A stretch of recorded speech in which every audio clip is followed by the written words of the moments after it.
નમસ્કાર, હું છું પ્રેરણા. આપ જોઈ રહ્યા છો ઇન્ડિયા ન્યૂઝ ગુજરાતના મહત્વના સમાચારની શરૂઆત કરી વડોદરાથી. તો વડોદરા શહેરમાં આગામી ચોમાસાને ધ્યાનમાં રાખીને પ્રી મોન્સૂન કામગીરીની સમીક્ષા માટે મહત્વપૂર્ણ બેઠક યોજાઈ હતી.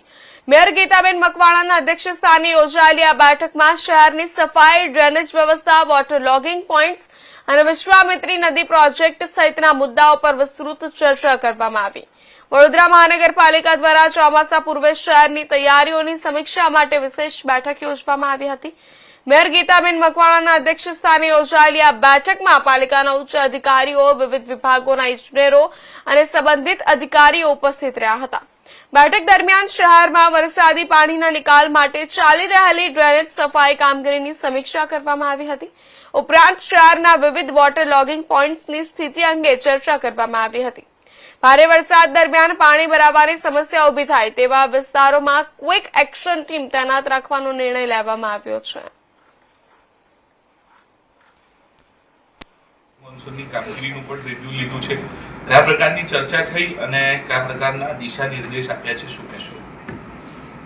નમસ્તે. અત્યારે જે અમારી બેઠક હતી અને જે મોન્સૂનને લઈને જે ચર્ચા થઈ હતી તો પહેલાં તો અમારા માટે આ નવું હતું અને બધા અધિકારીઓ જે આવ્યા હતા અને એ લોકોનો પરિચય અમને કરાવડાવ્યો અને એ લોકો કયા કયા કામગીરી કરી છે, કેવી રીતે કેવી રીતે કરી છે એ બધી વાતોની મેં ચર્ચા કરી છે. અને જેટલા પ્રોજેક્ટ કામગીરી ચાલુ છે એના પણ એક અમે એની પણ ચર્ચા કરી છે કે કઈ રીતે આગળ કામ કરી રહ્યા છે, જેવી વિશ્વામિત્રીનું છે, ડ્રેનેજ લાઇનનું છે, પાણીનું જે છે અને એ બધા જ કામગીરીનું એ લોકો એમને સ્ટેપ બાય સ્ટેપ અત્યારે અધિકારીઓ સાથે ચર્ચા કરીને અને એમને કામગીરી સમજાવી છે. બેન, શું એક્શન પ્લાન છે, શું વિચાર્યું છે? એક તમારા મનમાં કોઈ વિચાર પ્રી મોન્સૂનને લઈને કે શહેરને લઈને કોઈ નવું ઇમ્પ્લિમેન્ટેશન આપે વિચાર્યું છે? એકચ્યુઅલી અમે વાત કરી હતી મેં તો એમને એ લોકોએ જે કામગીરી કરી છે એમને એગ્રી છે કે એ લોકો કામગીરીને આગળ ધપાવી રહ્યા છે.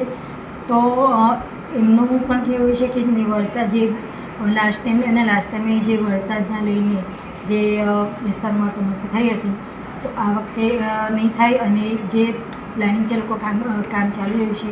કમિશનર સાહેબ એમને બતાવ્યું કે કઈ રીતે એ લોકો પ્રોજેક્ટથી કયા રીતે એમને કામ કરી રહ્યા છે તો એ રીતે જો આ વખતે કામ કરવામાં આવશે તો